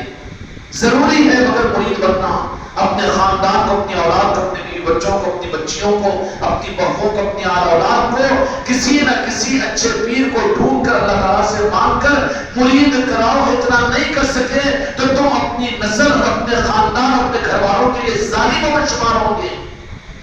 کہ تم نے اچھے کھانے اچھے کپڑے کا انتظام کیا، لیکن ان کو ان کی روحانی جو ضرورت تھی جس کے بغیر ان کی نجات نہیں ہو سکتی تھی، وہ ایک دعوت تم ان کو نہیں دے سکے. بیٹے کو اچھی بیوی لا کر دے دیے، نوکری دلا کے، سب کچھ دلا کے، گھر بنا کر دے دیے، لیکن بدنصیب تو پیر نہیں دے سکا. اس لیے ہم نے کسی وقت میں شاید وہ شادی خانے کے اندر میں ہم نے بیان کیا تھا تو وہاں پر یہ عرض کیا کہ رشتوں کے اندر میں یہ دیکھو کہ پوچھنا کہ ہم اپنی بچی کو دے رہے ہیں تو یہ ہمارا بننے والا داماد کسی کا مرید ہے کہ نہیں ہے. نسبت نہیں ہے تو چک ہو رہا ہے، پتہ نہیں کہاں لے جا کر گرا دے گا، گر جائے گا. اور کہیں پر بچی کا رشتہ لے جا رہے ہو تو سوال کرو کہ بچی کسی پیر کی مرید ہے کہ نہیں، کیونکہ سنبھالنے والا سرپرست نہیں ہے تو وہ تو بغیر لگام کی گھوڑی اور گھوڑا ہے. اس لیے ضروری ہے عورتوں کو، مردوں کو، اپنی نسلوں کو کسی نہ کسی اللہ تبارک و تعالیٰ سے مانگ کر کسی پیر کامل کے حوالے کرے. ذمہ داری ہے ہماری تمہاری اور تمہارے ہمارے لیے بھی ضروری ہے، ورنہ قیامت کے میدان میں سب تو اپنے اپنے میاں اور سب تو اپنے اپنے آقاؤں کے ساتھ میں اور سب تو اپنے اپنے پیر اور پیرانے پیر کے ساتھ میں ہوں گے، لیکن تو بھٹکتا رہے گا گلی کا کتا. کھجلی بھرا کتا ادھر بھاگ رہا تو ناک کھانا، ادھر بھاگ رہا تو ٹھوکر کھانا، ادھر کھا رہا تو پتا ارے کتا بیٹا پاگل ہے کہ مارو مارو. اب پورے قیامت کے میدان میں پسینہ پسینہ، کیوں؟ کوئی بھی نہیں ہے کسی کا مرید نہیں بنانا. اس لیے کیا حشر ہوگا. اس لیے اللہ تعالیٰ سے مانگ کر کوشش کرو کہ خاندان میں کوئی فرد، تمہارے چاہنے والوں میں، تمہارے رشتہ داروں کے اندر کوئی آدمی بغیر پیر کے نہ رہے. اس کا مطلب ہمارے مرید بناؤ، بالکل نہیں. اس لیے کہ سب کے لیے کوئی ایک پیر اللہ تعالیٰ نے نہیں رکھا، بلکہ ہر ایک کے اعتبار سے اللہ تعالیٰ اس کو اس کے نظام کے ساتھ اس کے پیر کو متعین کر دیتا ہے. اس لیے کوشش کرو اپنے خاندانوں میں کوئی بغیر پیر کے نہ رہے، اپنے گھر میں کوئی بغیر پیر کے نہ رہے. علی حجویری رحمۃ اللہ علیہ لاہور شریف میں تو یہاں کے مالک مدینے والوں نے خواجہ خواجگان کو ہندوستان کا مالک بنا کر یہاں پر بھیجا. خواجہ عثمان حربلی رحمۃ اللہ علیہ کے پاس اپنے پیر و مرشد کے پاس میں آئے کہ سرکار کا حکم ہے کہ میں ہندوستان جاؤں اور اجمیر میں جاؤں. تو کہا کہ ٹھیک ہے ہندوستان، اچھا ہندوستان جاؤ بیٹا ہندوستان کو، اس لیے کہ جہاں پر آقا نے دیا ہے اس مقام کی رہبری خود میرے مصطفیٰ کو کروائیں گے. نکل رہے تھے، بلایا کہ معین الدین ذرا ایک بات سن لینا، ہندوستان جا رہے ہو تو ہندوستان کے کچھ سرحدوں کے اوپر ایک شیر بیٹھا ہوا ہے.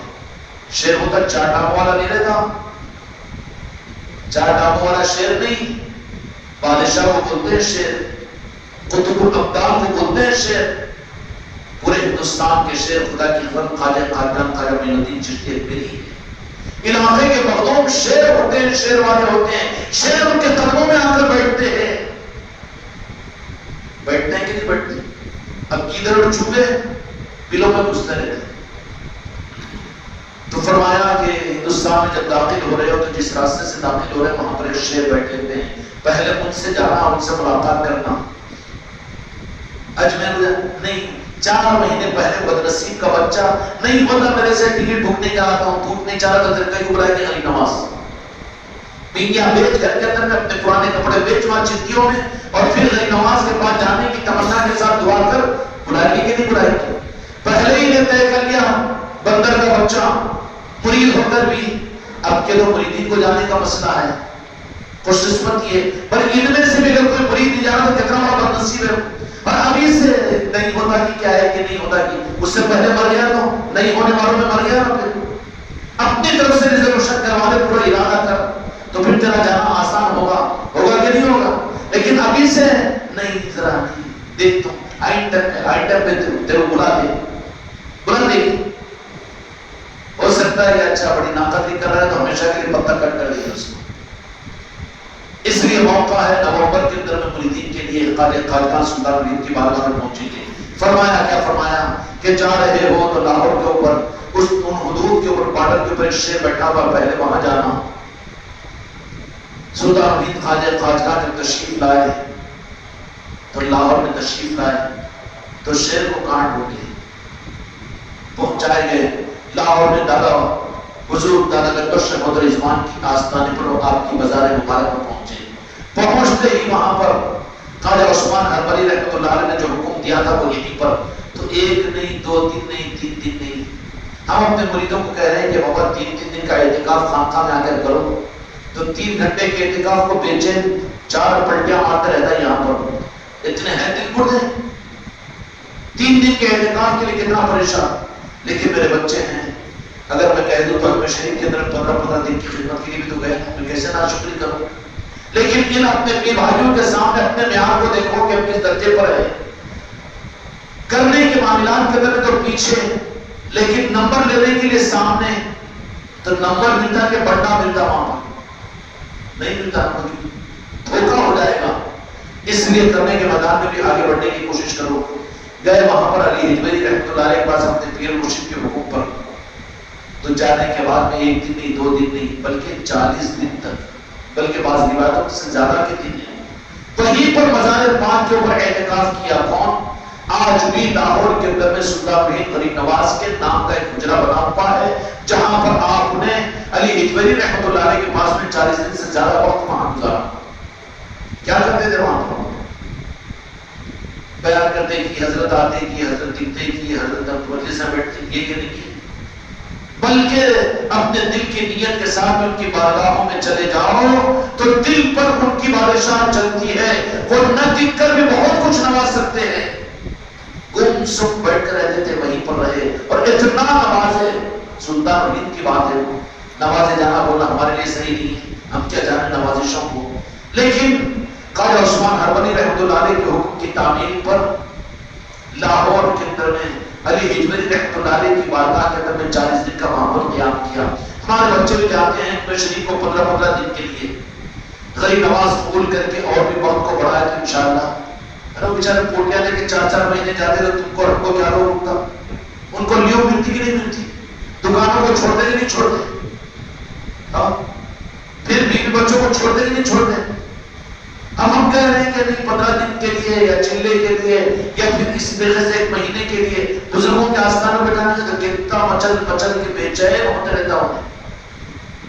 میں کیسا کروں، کیا ہوتا، کیسا ہوتا، کیسا کیا نہیں ہوتا، بغیر پروگرام کے دواخانے نہیں چل جاتا ہوں جیسا یہ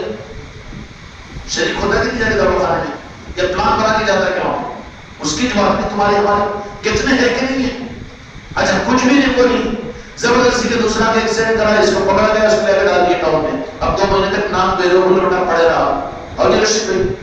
ویسے سمجھ کر ایک بار ہمت کرنا نا۔ اس لیے اب کے تو جتنے مریدین ہیں یہ سارے کے سارے تو اجمیر شریف جانے کا ٹکٹ ہمارے بغیر بولے خود بنا لیں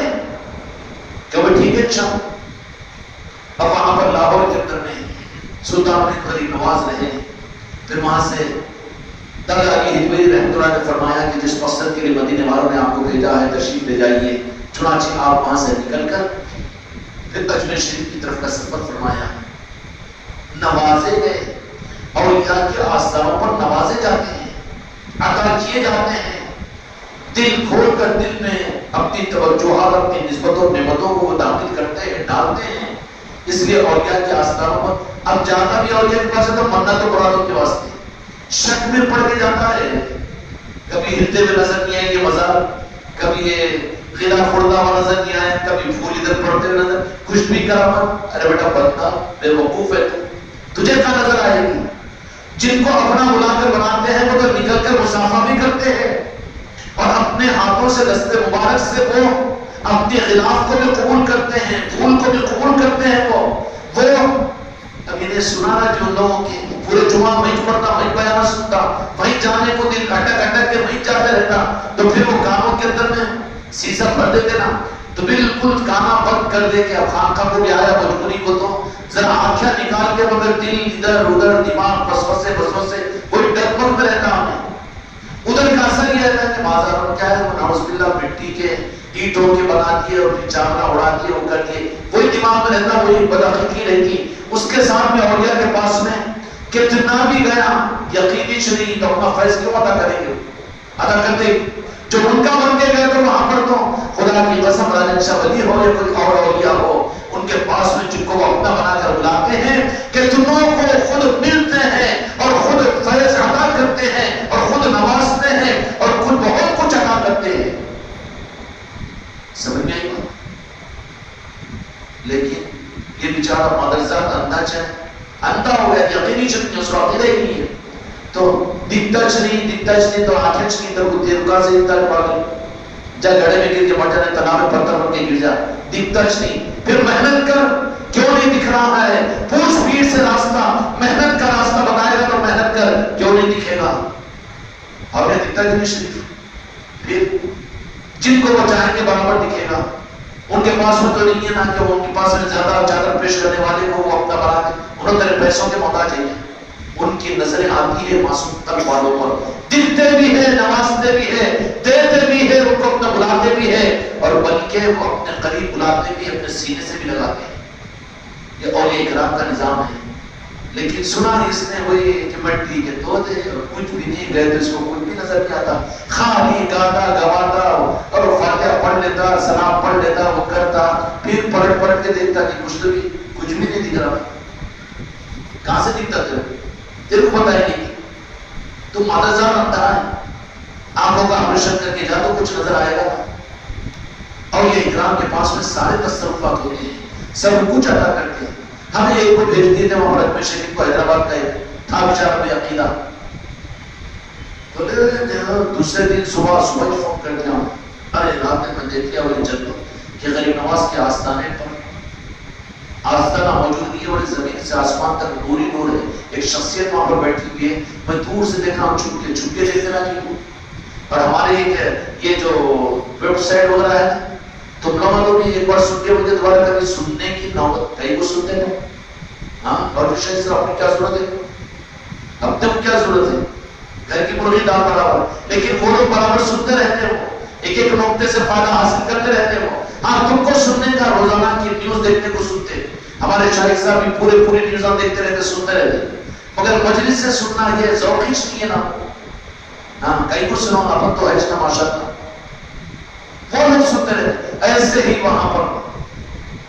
اب اس نے بھی کہا کہ رات میں بڑا تم کچھ نظر آئے تھے میرے کو؟ نہیں نصرت پر قسم کھا کر بولتا ہوں مجھے نظر آیا، زمین سے آسمان تک نور ہے اور اس میں بہت بڑی کرسی ہے، اس میں جلوہ افروز ہے ایک ذات، اور میں دور سے چھپ کے دیکھ رہا ہوں، کوئی نہیں دیکھ رہا ہوں، ویسے چھپ کے آتے رہتے، چھپ کے سنتے رہتے مجلسوں کو، کئی کو چھپتے بابا، ہم تو ساری انسانیت کو گلے سے لگانے کو تیار ہے، یہاں کیوں چھپتے تھے؟ یہاں کون سا مسئلہ و جماعت کا نظام چل رہا ہے؟ جو آ رہے ہیں ویلکم ہیں، اور جو اپنے بھی ہیں ذرا دور بھاگے تو ان سے کیا منہ موڑ لیتے، ضرورت نہیں ہے ہم کو۔ نہیں بولے حضرت نے تو دیکھا کہ جلوہ افروز ہے، اتنی دور سے مجھے ابھی بھی شک ہے تجھے، نزدیک کہاں؟ بولے مجمع کے اندر میں، اور کہا کہ یہاں پر تو میرا ہی نور ہے۔ صرف ان کی محبت میں غلام کے ہماری طرف سے بھیجے جانے پر غریب نواز کی چوکھٹ کی برکت یہ کہ اس آدمی کو دکان کے مالک مدینے والوں کی زیارت ہو گئی، لاج رکھتے ہیں اپنے غلاموں کی، اپنے نام لیواؤں کی خدا کی قسم لاج رکھتے ہیں، ارے ان کے جو مرید کو زیارت ہوتی کرتے، ان کے مریدوں کو غریب نواز بانٹ کرتے کرتے ان کو وہ نظر آتے، اس کا ایسا پیٹ میں دکھتے رہتا، ایسا پیٹ میں دکھتے، ان کچھ کیسا ہوتا، میرے کو ایسا نہیں ہوتا، کہیں کو ہوتا تیرا ہاضمہ خراب ہے، تیرے کو اگر وہ کھلا دیے کمزور ہاضمے والے کو کاجو بادام کھلائے تو ہک کے مر جاتا نا انہیں، اس وقت سے نہیں دیتے، وہ تیرے حساب سے ڈوز دے دیتے، بس ہوگا آ جا چلے جا۔ لیکن جو سچے دل کے ساتھ میں جاتے ہیں میرے غریب نواز اور یہ اولیاء اکرام اس کو ویسے ہی نوازتے ہیں، جانے کی نیت اگر ان کے اس فیض کو لینے کی اگر کرو تو پھر وہاں کو دولتیں بھی ملتی ہیں۔ اس لیے میرے بچوں خوش قسمتی ہماری یہ ہے کہ سرکار تو لاہور کے اندر میں ہے، لیکن خوش قسمتی کہ آپ کا فیضان ہم کو خانقاہ محمدی کی چوکھٹ سے عطا کیا کہ ان کی محبت، ان کے چاہنے والوں کی فہرست میں تمہارا ہمارا شمار ہے کہ نہیں ہے؟ یا میں آیت میں تو آپسنٹ پڑ جانا کہ حکیم ایسا ہے کہ کہہ دو نہیں آپسنٹ ڈال دیا ہوتا ہو، یہ ٹیچر کرتے معلوم ہے کسی پٹے سے دشمنی ہے، اس کو فیل کرانا ہے نا، آیا ابھی تو آپسنٹ ڈال دیتے اس کی، اور جو پٹا لگے کچھ تو بھی بنا کامیاں دیتے رہتا، چاکلیٹا دیتے رہتا، نہیں بھی آیا تو اس کا اٹینڈنس ڈال دیتے، لوگا کرتے ہیں، لیکن اولیاء کے پاس میں نہیں ہوتا لگے۔ تو پھر آج جو مجلسوں کے اندر میں شریک ہوئے ہیں، آج پوری 10 خانقاہوں کے اندر بھی ہو چکی ہے اور ہو رہی ہے یا کل ہوگی، ان ساری خانقاہوں میں آنے والوں کی لسٹ دادا ہجویری رحمۃ اللہ علیہ کے پاس پہنچے گی، اور دادا ہجویری رحمۃ اللہ علیہ اللہ کی بارگاہ میں پیش کریں گے کہ میری محبت اور میرے عشق کے اندر میں یہ میرے چاہنے والے، تو عادل آباد والوں کا بھی تمہارا میرا بھی نام جائے گا کہ نہیں جائے گا؟ جائے گا کہ نہیں جائے گا؟ کتنی بڑی سعادت ہے۔ عادل آباد میں رہ کر خانقاہ کی چوکھٹ وہ ہے کہ جو لاہور کی چوکھٹ کا فیض حاصل ہو رہا ہے، اور لاہور ہی کا نہیں بلکہ ہر اولیاء کی نسبت کا، بلکہ تیار ہو جاؤ جشن آمد رسول کہ بدینی کی چوکھٹ کا فیض بھی حاصل کرنے کے لیے پہلی ربیع الاول سے نشان کے بعد میں روزانہ مغرب سے لے کر عشاء تک یہاں پر تو جہاں کے مالک میرے آقا کی نسبت پر جشن میلاد کا اہتمام کیا جائے گا، اور ان فیض کی محفلوں سے انشاءاللہ محروم نہیں ہوں گے۔ جو بھی کرو گے نا، اللہ تعالیٰ تم کو اور مجھ کو توفیق عطا فرمائے، اور ان اولیاء اکرام کے حقیقی فیض سے تم کو مستفید ہونے کی توفیق عطا فرمائے۔ انشاءاللہ صلاۃ السلام ہوگا، اور اس کے بعد انشاءاللہ عشاء کی نماز ہوگی، عشاء کی نماز کے بعد میں لنگر اٹھے گا، سارے ہی حضرات سے درخواست ہے کہ لنگر کھا کر ہی تشریف لے جائیں، ٹھیک ہے بیٹا؟ اللہ